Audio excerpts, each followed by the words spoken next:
Bueno, para mí es un honor presentar a las invitadas en el siguiente panel, porque de verdad que son personas a las que admiramos no solo su trayectoria, agradecemos lo que han hecho, sobre todo en este último año tan difícil para el personal médico, un año en el que se vivieron todo tipo de emociones, en el que la gran mayoría creo que se va a sentir identificado con este tema. Y si no fuiste tú, alguien de tu familia, lo más seguro es que tuvo COVID. Y entonces, ¿cuáles son las secuelas? ¿Qué es lo que hay después del COVID? Con un enorme placer les voy a presentar a las invitadas en este panel. Doctora Sara Acuña Escobar, médico de primer contacto y directora general de Omiana. Cuenta con más de 22 años de experiencia en el área de la salud. Inicialmente con su formación de enfermera general y posteriormente obteniendo el título de licenciatura en medicina por parte de la Universidad Autónoma de Sinaloa. Con más de 14 años de experiencia ejerciendo como médico de primer contacto con enfoque en medicina preventiva. La doctora Acuña, junto con su equipo de profesionales, además de fungir como médicos de primera línea en la atención de pacientes con COVID-19, desde que inició la pandemia, desarrolló un proyecto de retorno laboral seguro, implementándolo exitosamente a nivel empresarial en el sector privado, lo cual ha contribuido en gran medida a reactivar la economía de nuestra región, sin sacrificar la seguridad de nuestros trabajadores. Bienvenida, doctora Sara. Muchas gracias, Nelly. Un placer estar aquí con todos ustedes y poder compartir parte de nuestros conocimientos. Excelente. Enseguida quiero presentarles a la doctora Michelle Martínez Franco. Ella es médico especialista en medicina interna y medicina del adulto en estado crítico. Cuenta con más de 16 años de experiencia en el área médica, inicialmente con su formación de médico general, egresada de la UABC, posteriormente obteniendo la especialidad de medicina interna en Hospital General de Mexicali y medicina crítica del adulto en el Instituto Nacional de Ciencias Médicas y Nutrición Salvador Subirán. Ahí va, ¿eh? Aguántenme. La doctora Michelle, junto con su equipo de profesionales, es responsable de la organización del hospital y las áreas críticas en Hospital Ángeles de Tijuana como médicos en la atención de pacientes graves por la infección de COVID-19 desde que inició la pandemia, así como la encargada del equipo multidisciplinario para pacientes post-COVID. Doctora Michelle, bienvenida, qué gusto verte de nuevo. Sí, muchas gracias y gracias por la invitación. Es un tema muy importante, compartir toda nuestra experiencia de COVID y la atención de pacientes post-COVID, y muchas gracias a los presentes y a los que nos están viendo a través de las redes sociales. Doctora, ahora sí me ves maquillada. Ahora sí me ves maquillada. Sí. No sí. Como paciente. Es que Nelly es mi paciente. Sí, tuve el gusto de que me atendieran en una situación, como dice aquí, crítica. Y bueno, y a quien conozco desde que era una pequeñita, me da un placer de verdad presentárselas. Ella es la doctora Viridiana de la Herrán Rivas, neumólogo y líder de equipo COVID en Centro Médico Florence. Nacida en la ciudad de Tijuana, Baja California, estudió medicina en la Universidad Autónoma de Baja California, Campus Tijuana. Su formación es de medicina interna por la Unidad Médica de Alta Especialidad en Ciudad Obregón, Sonora. Neumóloga, especialista en enfermedades respiratorias por la Unidad Médica de Alta Especialidad número 34 de la ciudad de Monterrey, Nuevo León. Médico adscrito al servicio de neumología en Iztecali, Tijuana. Forma parte del equipo médico para paciente COVID-19 en Grupo CIMSA desde abril 2020. Líder de equipo COVID en Centro Médico Florence desde abril también 2020, donde se atiende consulta médica presencial, pacientes hospitalizados y pacientes en terapia intensiva desde abril del año pasado. Colaboradora con equipo COVID-19 de Cruz Roja en la realización de estudios especializados. Y durante la primera ola de la pandemia, junto con el doctor Cristian Rodríguez, se dieron a la tarea de reconvertir una clínica de cirugía ambulatoria, Body Art Surgical, a hospital para pacientes COVID-19, donde se dio atención durante mayo y junio del 2020. Bienvenida, Viri. Muchas gracias, Nelly. Gracias por la invitación, un honor estar aquí. Muchas gracias. Aplauso, por favor, para nuestras tres expertas, que de verdad podrán decir, ay, qué exagerada o qué mentirosa. No, para mí sí es un honor estar con ustedes. Y el agradecimiento creo que es en general por parte de toda la población que ha sido tocada por ustedes. Ustedes han tocado muchas vidas y muchos están aquí todavía gracias a ustedes, y a la atención que les estuvieron dando durante el proceso de pandemia en su parte más crítica, sin duda. Gracias por estar aquí. Gracias. Gracias. Y bueno, creo que empezamos por allá, ¿verdad? ¿Qué es el síndrome post-COVID? Hemos escuchado mucho eso. Ok. Doctora Sara. Gracias, Nelly. Es una pregunta muy frecuente y muy usual precisamente que nos llega a la consulta precisamente. Por ello, el síndrome post-COVID empieza después de las 2 semanas de la evolución de la enfermedad. Las primeras 3 semanas, que es la fase aguda, el paciente empieza a manifestar los signos o síntomas del post-COVID, donde lo consideramos como un long COVID, síndrome post-COVID o COVID prolongado, y se convierte en un COVID crónico después de las 12 semanas. Desafortunadamente, la mayoría de la población que sufrió la enfermedad puede presentar en estadísticas de un 10 a un 35%. La situación sí ha estado bastante complicada. Ustedes han sido de esas personas que están al frente de la batalla, que han tenido noches sin dormir y que creo que también han estado a lo mejor involucradas de manera personal, porque esta pandemia vino a darle a todo mundo. No hubo excepciones, no hubo tú sí, tú no. Todos estábamos expuestos, ¿no? Si quieres algo para enriquecer un poquito y a la población que nos está escuchando, al principio, antes de conocer la enfermedad por COVID en el mundo, se describía que no podíamos distinguir un cuadro clínico de influenza o influenza H1N1, era indistinguible de la enfermedad de COVID. Después, con el tiempo, hemos aprendido porque un cuadro clínico de influenza te puede tener con síntomas por 3 a 5 días de fiebre, dolor de cabeza, dolor muscular, y la enfermedad de COVID puede tenerte así 14 días con mucha fiebre, dolor de cabeza, dolor muscular, dolor articular, diarrea, dolor abdominal, y puede estar 14 días, pero en una influenza tú en 5 días ya estás bien si no tienes una complicación grave. Y la diferencia ahora es que los pacientes con COVID que se prolongan, después de tú esperar que en 15 días ya estés sano, asintomático, el paciente sigue presentando mucha fatiga, mucho dolor de cabeza, mucha cefalea, y es lo que decimos, estas son las secuelas de los pacientes con COVID, nada más para que la población que nos esté escuchando, ese es el síndrome post-COVID. Todo aquello que queda después de, aunque ya tus exámenes digan, ya eres negativo, tú ya no tienes el virus dentro de ti, siempre hay, bueno, no siempre, pero en la mayoría de los casos hay una consecuencia o estas situaciones que se están viviendo como y que se denominan como síndrome post-COVID. Muy diferente al cuadro clínico de influenza. ¿Y qué porcentaje de pacientes sufrieron la enfermedad? Se describe que del 10 al 35%, aunque la literatura va variando, de los pacientes que sufren COVID pueden presentar las secuelas post-COVID. Perfecto. Las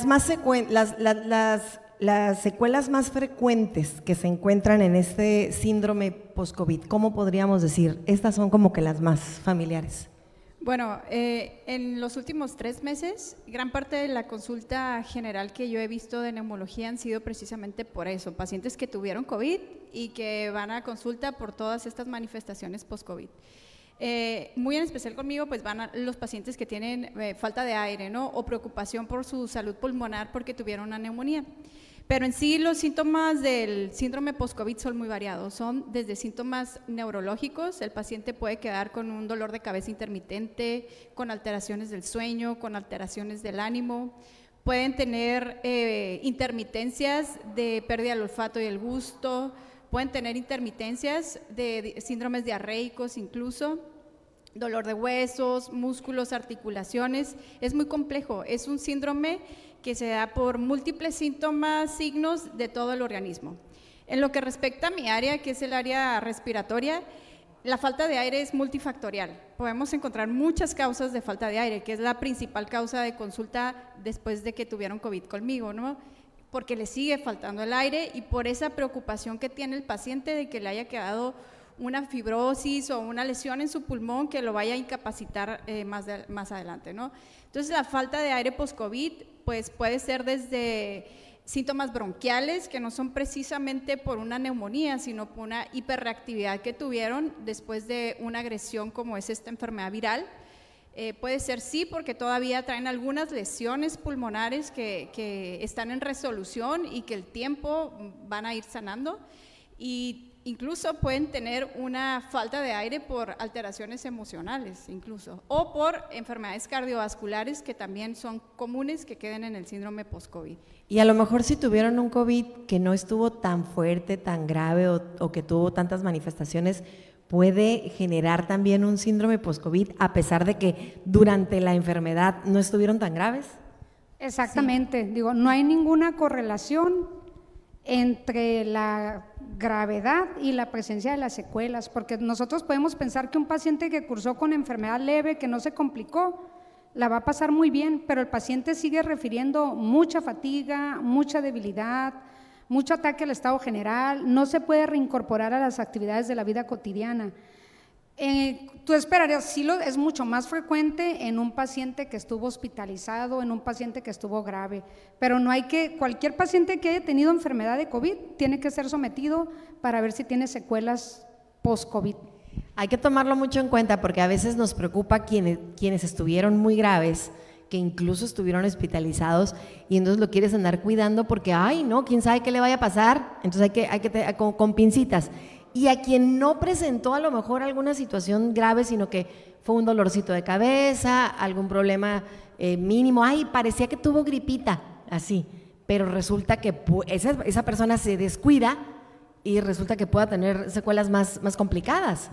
Incluso un paciente que haya cursado asintomático puede tener secuelas a nivel olfativo.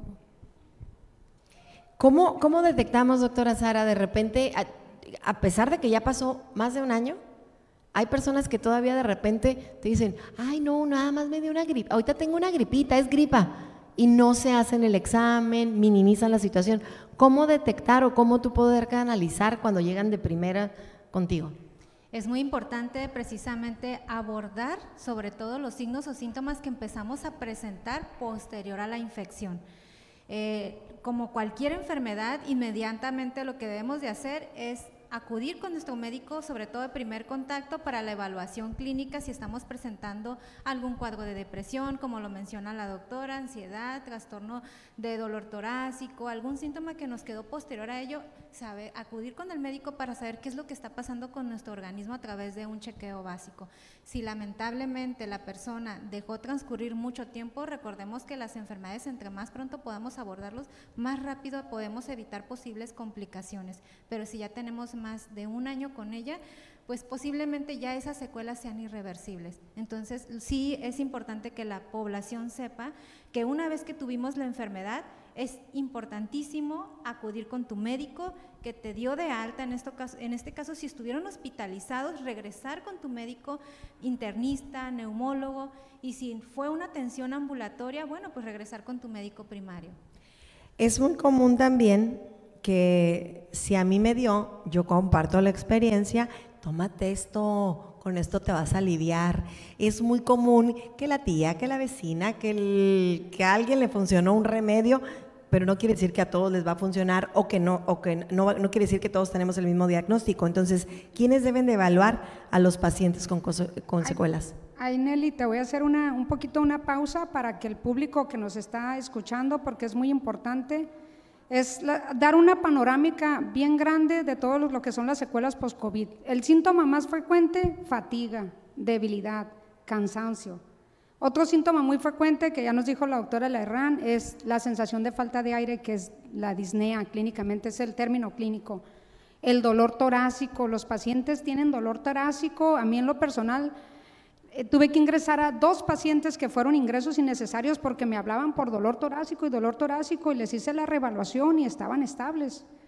Es otro síntoma. Los otros síntomas son los trastornos del gusto y los trastornos del olfato.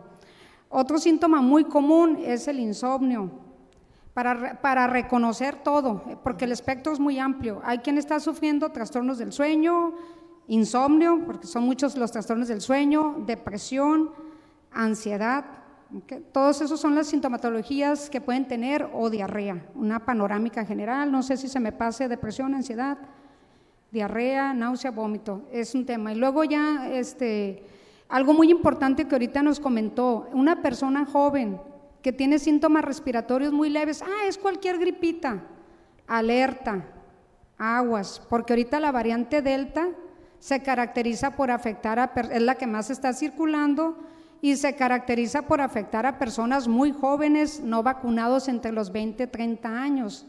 Entonces esta variante Delta se comporta un poquito diferente a la variante inicial. La variante Delta te da un cuadro gripal, te da mucha congestión nasal, la variante Delta no te afecta tanto el olfato.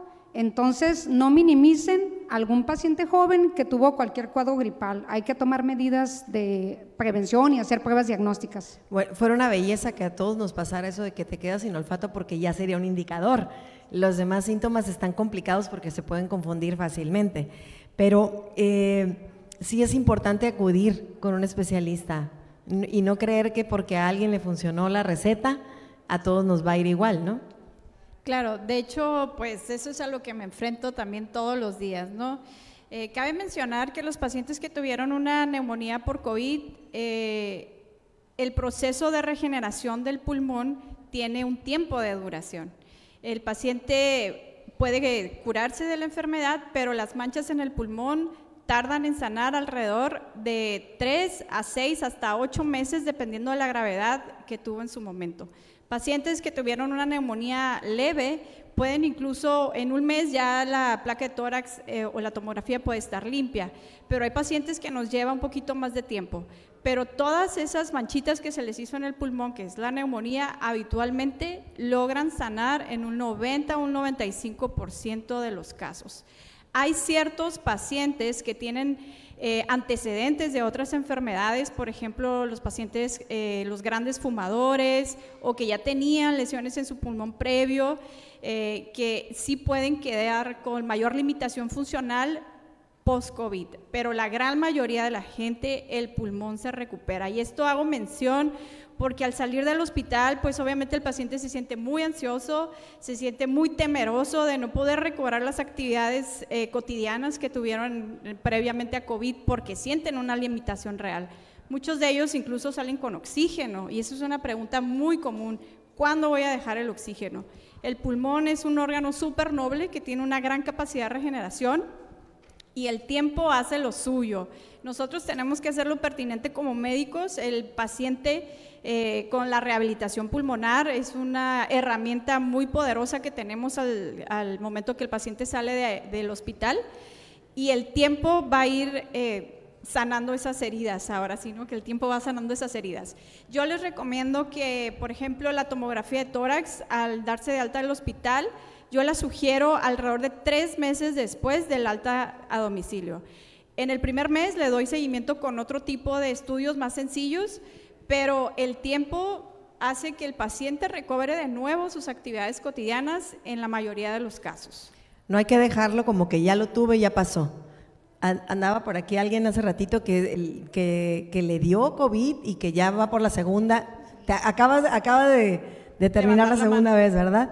Entonces, hay personas que dicen, ya me dio, ya no me va a volver a dar. Entonces, hay que tener ese seguimiento con cada uno de los especialistas. ¿Qué estudios serían los recomendables, además de esa tomografía que mencionas, Viri? Ok. En base a la evaluación del paciente, una vez que acude por primera vez a consulta, se debe de hacer una evaluación, un triage. Primero valoramos los factores de riesgo, como bien se mencionan al principio. Estos factores de riesgo son muy importantes porque en automático se clasifica al paciente en un triage grave.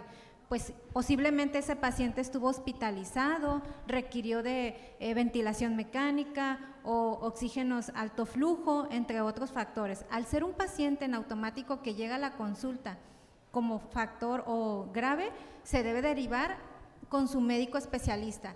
Si es un paciente que en la evaluación se realiza rápidamente y se considera en moderado o de bajo riesgo, podemos manejarlo muy bien a nivel como médico medicina familiar, médico primario o médico general. Se deben de hacer estudios de escrutinio básico para detectar o rápidamente hacer un escáner qué enfermedades o si se está encontrando algo orgánico en ese momento. De no ser así, bueno, como mencionaba la doctora Michelle al principio, muchos de ellos son trastornos emocionales, de lo cual también nos compete derivar a ese paciente al área de psiquiatría o psicología para su seguimiento. Fíjate, Nelly, que, también COVID, lo que hemos encontrado es que si tú tienes el factor de riesgo para desarrollar una enfermedad por genética, o que ya tenías cierta predisposición, una vez que tuviste esta enfermedad de COVID y se desencadena una respuesta inflamatoria muy severa en tu organismo, se manifiesta 1, 2, 3 meses después de haberla tenido, como que COVID les da un empujoncito a ciertas enfermedades que ya venían ahí latentes y que nada más hacía falta pues que sucediera algo de esta gravedad para poderla desencadenar, y tampoco depende de la gravedad de COVID en su momento, simplemente es me infecté de COVID, me enfermé y a los meses, no sé, se puede desarrollar enfermedades autoinmunes, la misma diabetes, hipertensión y otras enfermedades que ya venían pues ahí latentes.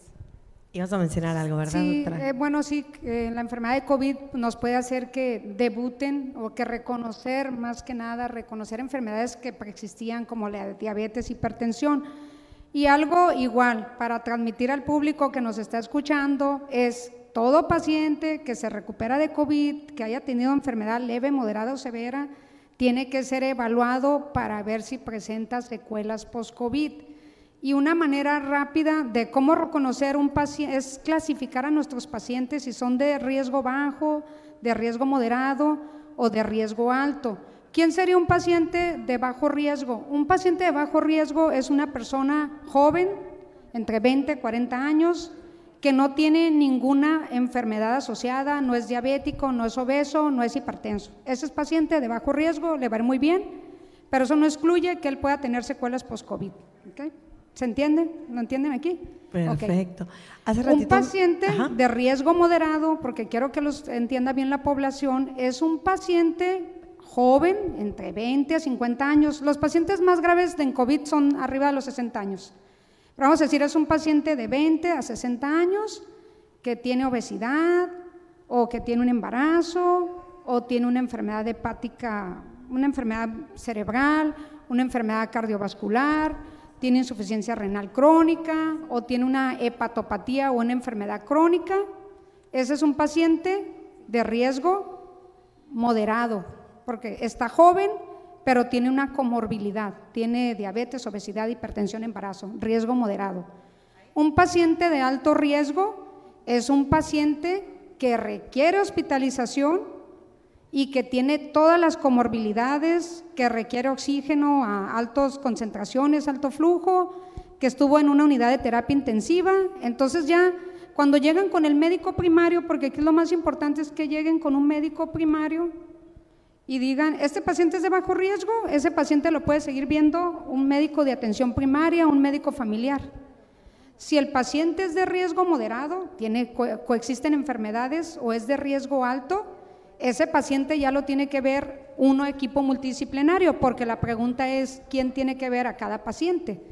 Riesgo moderado, riesgo alto, ahí tiene que ser un equipo multidisciplinario, sigue participando el médico primario, pero la cabeza del equipo lo lleva el internista y un neumólogo siempre.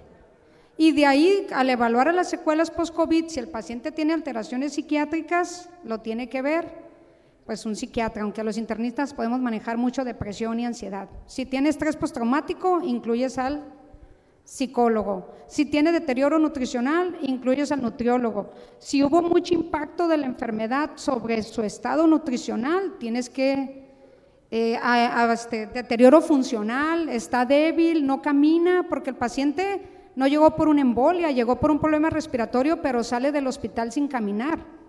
Eso es un deterioro funcional, entonces ahí tienes que implicar a un terapista o una persona experta en rehabilitación física. ¿Sí? ¿Se comprende? Okay. Entonces un paciente ya ese requiere más manejo multidisciplinario.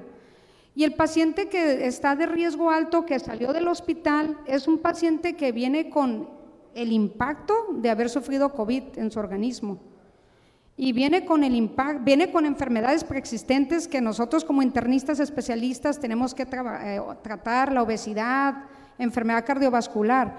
Más aparte, ese paciente va a tener el impacto que produjo la hospitalización prolongada. Si fue un paciente crítico que estuvo en ventilación mecánica, que estuvo sometido a un estrés muy severo, es un paciente que sale con mucho deterioro, mucho impacto, el uso de relajantes musculares, los tratamientos que utilizamos, esteroides, tenemos que revisar todo ese impacto y entonces sí, ahí quiero poner los escenarios que se pueden presentar.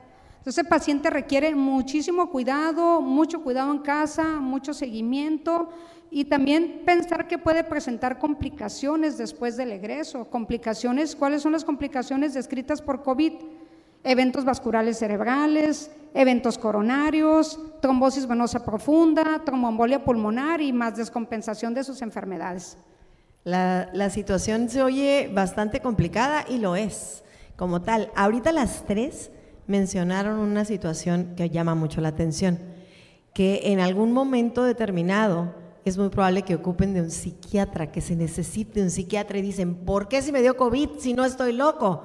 Pero también la situación de estar en este estrés, de no saber qué tengo, de que ustedes como médicos también apenas estaban conociendo todo lo que iba a pasar y sobre la marcha se fueron haciendo más estudios y se fueron tomando más decisiones, es importante un psiquiatra.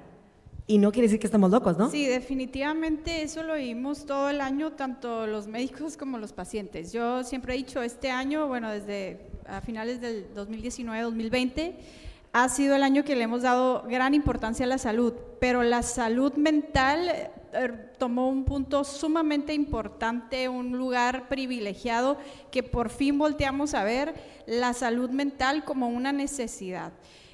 Algunos psiquiatras no me dejarán mentir que siempre está un poco juzgado o está como estigmatizado el ir con el psiquiatra y ahora realmente es una necesidad.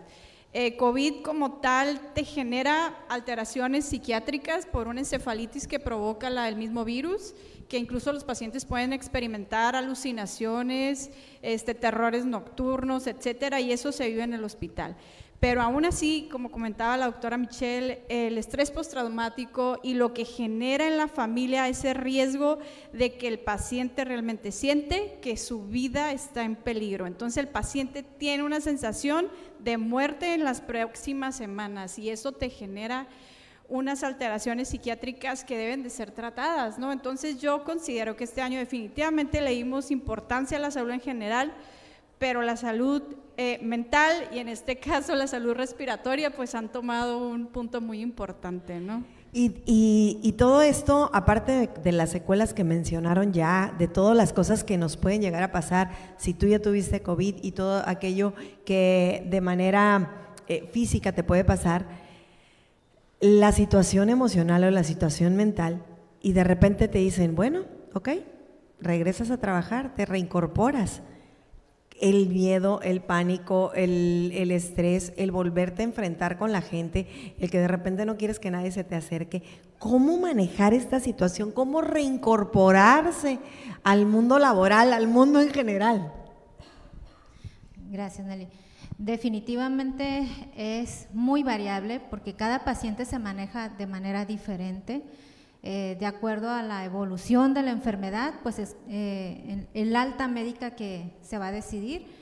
Muchos de los pacientes que estuvieron hospitalizados precisamente no nada más se evalúa lo que es lo social o lo psicológico, lo orgánico, sino también el bienestar en toda la familia, porque muchos de ellos no nada más el enfermo fue el mismo paciente, sino fue la esposa, los hijos, hubo defunciones entre ellos, ¿no? Entonces, el tomar el retorno laboral sí ha sido difícil para la sociedad y más para las empresas donde tienen grandes volúmenes de colaboradores. Y pues evidentemente lo primero es la salud. Hablando de la salud mental, también la salud orgánica, ¿no? Si ese paciente después de 10 días se encuentra sin fiebre, sin síntomas, nada que pueda limitar para su retorno, adelante. Pero es variable. Sí, todos yo creo que consideramos que después de pasar la cuarentena podemos retornar a nuestras actividades laborales y sociales, pero el paciente que sufre COVID tiene secuelas. no es capaz de regresar o retornar a sus actividades laborales. Entonces, cualquier paciente que sufre COVID tiene que pasar por una evaluación clínica, en este caso, una evaluación funcional. ¿Qué quiere decir que eres funcional? Funcional quiere decir que eres independiente para hacer todas las actividades de la vida cotidiana. ¿Cuáles son las actividades de la vida cotidiana? Vestirte, bañarte, trasladarte a la cocina, alimentarte y hacer nuestras necesidades diarias. Eso es ser funcional totalmente, y el paciente sale con un impacto funcional, entonces tal vez no está listo para regresar. Y la otra es la valoración emocional, ¿no? Todos están sufriendo muchísimo estrés. También una parte bien importante de mencionar es el estigma social, de decir, tuve COVID, y estos pacientes que sufren también tienen cierto distanciamiento social por lo que sufrieron, ¿eh? Entonces hay que enfocarnos también en la parte emocional. Al principio de pandemia creo que fue uno de los puntos más importantes. Tenías COVID y no querías decirlo porque volteaban a verte feo, ¿no? Y en realidad creo que todos los médicos se encargaban de decir, nos va a dar a todos, pero pues hay que cuidarnos, y decías, que me dé ya que esté la vacuna, que me dé ya que sepan exactamente cuál es el tratamiento indicado. Ahora, hablando de vacuna, hay personas que dicen, es que acabo de tener COVID, no me puedo vacunar. ¿Cuánto es el tiempo? ¿Quién puede, quién no puede vacunarse? Bueno, mira, yo siempre le digo a mis pacientes que después de que hayan presentado COVID, si no tienen la vacuna, 2 a 4 semanas que estén sin síntomas. Y hay pacientes que se tienen que esperar 90 días. ¿Quiénes son? Son tratamientos los que recibieron tratamiento con anticuerpos monoclonales, que en México solamente se está llevando en centros de investigación, o en Estados Unidos sí es más frecuente que prescriban estos tratamientos. Pacientes que recibieron plasma convaleciente, y los pacientes que sufren COVID y están sufriendo este síndrome descrito, síndrome inflamatorio multisistémico, que es otra entidad que no nos vamos a meter en esta plática. Esos pacientes sí se tienen que esperar 90 días para recibir la vacuna cualquiera. Los demás pacientes, 2 a 4 semanas que estén libres de síntomas, pueden ir a recibir su vacuna. Sí, así es, 2 a 4 semanas a los pacientes que presentaron un COVID leve o moderado, donde su sistema inmunológico ya esté más restablecido, obviamente. Hemos tenido el panorama también de pacientes que recibieron la primera vacuna, luego se contagiaron y luego pues es la pregunta, ¿no? ¿Cuándo me voy a poner la segunda vacuna? Eso nos pasó mucho con Johnson. Muchos pacientes se pusieron Johnson y ya estaban contagiados incluso, no sabían, y entonces confundían mucho los síntomas de la vacuna con la enfermedad. Johnson no tiene segunda vacuna, pero me decían, doctora, ¿me va a hacer efecto la vacuna o no? Le digo, bueno, sí te va a hacer efecto, no va a ir compitiendo con tu propio sistema inmunológico, pero el efecto sí la va a hacer a largo plazo al tiempo que tenemos establecido para Johnson. Y los que son segunda dosis, pues es igual, ya que salieron de COVID, esperar de 2 a 4 semanas para los casos leves y moderados, están en tiempo, se pone la segunda dosis y listo. Todavía no tenemos aprobación para una tercera dosis en las que son de 2 dosis. Pero aquí el mensaje es, hay que vacunarse, y la vacuna no te exenta de infectarte y no te exenta de enfermarte. La vacuna solamente es para evitar las formas graves de COVID y muerte por COVID, y todas cumplen esa función. Hemos tenido también pacientes con 2 vacunas ya en tiempo suficiente para que haga su inmunidad, y aún así han estado hospitalizados. Estos pacientes han sido pacientes que tienen una enfermedad previa, que los han inmunosuprimido y que el efecto de la vacuna no es el mismo. Por ejemplo, hemos tenido pacientes con insuficiencia renal crónica en hemodiálisis, o pacientes que ya tomaban inmunosupresores previamente y el efecto de la vacuna no es el mismo. Pero para la población en general, que quede claro el mensaje que la vacunación es para evitar formas graves y muerte por COVID. Las medidas tienen que seguir siendo exactamente las mismas como si no estuviéramos vacunados. Y obviamente proteger a los que no están vacunados, que en México son todos los menores de 18 años y los que por alguna situación tengan alguna contraindicación.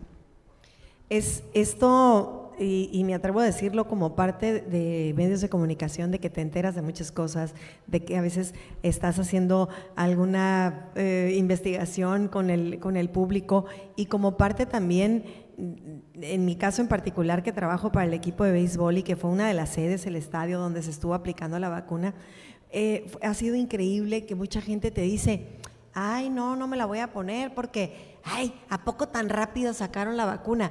Son años de estudio los que hay para poder sacar una vacuna, nada más que en este caso sí hubo mucho recurso y mucho personal, ¿no? ¿Estoy bien con eso?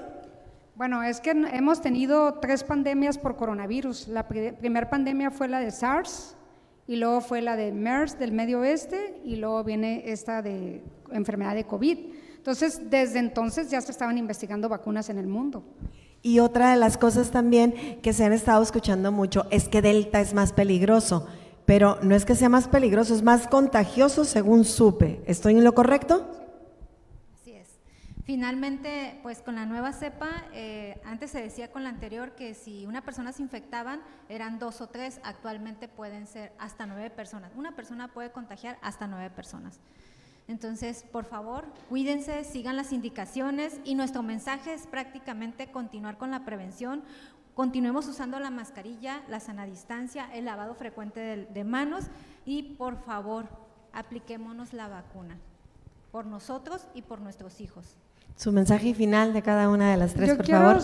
pasarle una alerta también a la población, ¿no? Porque estamos hablando de enseñándoles lo que es las secuelas después de sufrir COVID, o el síndrome post-COVID, o COVID persistente, o COVID prolongado. Ahorita es una enfermedad nueva que se ha descrito, le han puesto muchos títulos en la literatura científica.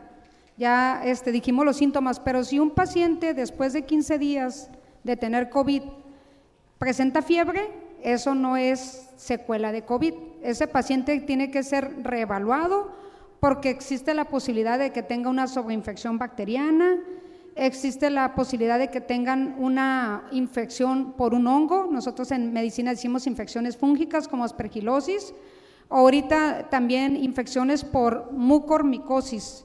Los pacientes que tuvieron neumonías por COVID, que baja la oxigenación, estamos usando mucho esteroides, prednisona o dexametasona, y eso nos ha hecho ver un incremento en casos de infecciones fúngicas o bacterianas, fúngicas, etcétera. Contémplenlo.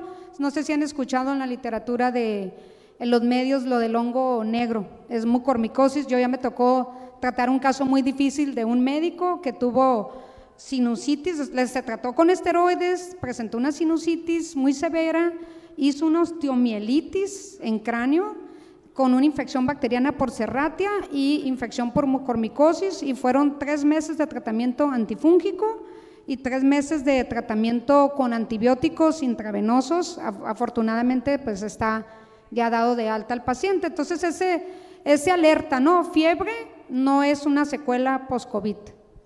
Que quede claro. Ajá, y de las conclusiones más importantes, mira, yo creo que lo muy importante aquí es que el paciente, todo paciente leve, moderado o grave que termina su proceso de la enfermedad aguda por COVID tiene que ser evaluado, se tiene que tener una valoración médica y garantizar el seguimiento clínico y la continuidad. Tiene que ser evaluado por un médico primario, todos, y los moderados o graves por un equipo multidisciplinario, ver las necesidades del paciente y establecer un plan. Hay que darles seguimiento a corto plazo si es moderado o grave.